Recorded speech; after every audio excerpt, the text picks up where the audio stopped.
Ternyata kita perempuan satu-satunya dari tim Prabowo Gibran yang dikirim ke sini di meja ini.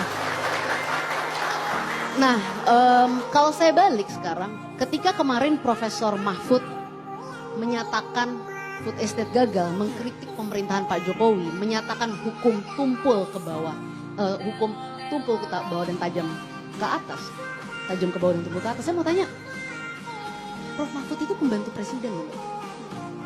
Pemerintahan yang sudah ada, saya belum selesai bicara. Nanti kalau saya sudah selesai bicara, kita boleh ditanggapi. Tadi kan Bapak bicara, dari tadi nyerang-nyerang saya juga diem aja gitu kan. 03 juga nggak sabar bicara. Makanya saya mau nanya, bisa nggak menjawab Twitter ini benar nggak gitu loh? Nanti ada waktunya Bang, tahan dulu. Nanti kita minum dulu aja. Silakan Samara. Jadi Samara, biar saya dihabiskan, Samara. selesaikan dulu. Tuntaskan. Ya, jadi tadi kemarin ketika Prof Mahfud mengkritik food estate, mengkritik soal hukum yang dimana beliau adalah Menko Polhukamnya, beliau adalah pembantu presiden, beliau adalah bagian dari pemerintahan tersebut. Ya kan? Apakah itu etis?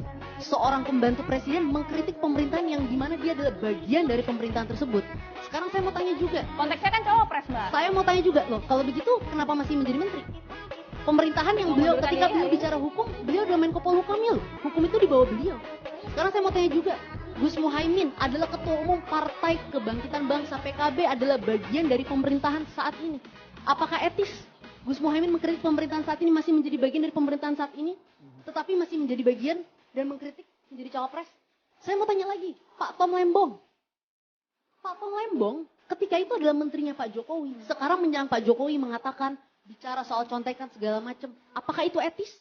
Seorang mantan pembantu presiden mengkritik, membicarakan persoalan contekan. Bang Masinton, izinkan saya selesaikan bicara dulu. Singkat, Bang. Dan satu lagi yang terakhir. Ya. Pak Anies dalam debat pertama dan debat ketiga. Pak Anies ketika diberhentikan oleh Presiden Jokowi sebagai menteri, yang menolong, yang mensupport, yang menjadikan Pak Anies Gubernur DKI Jakarta, namanya Bapak Prabowo Subianto, Ketua Umum Partai Gerindra. Pak Anies menyerang, membabi buta Pak Prabowo dalam debat pertama dan debat ketiga. Orang yang menolong beliau, apakah itu etis? Saya sekarang tanyakan kembali, silahkan publik menilai. Kalau kita mau bicara santun-santunan, akan banyak hati. Oleh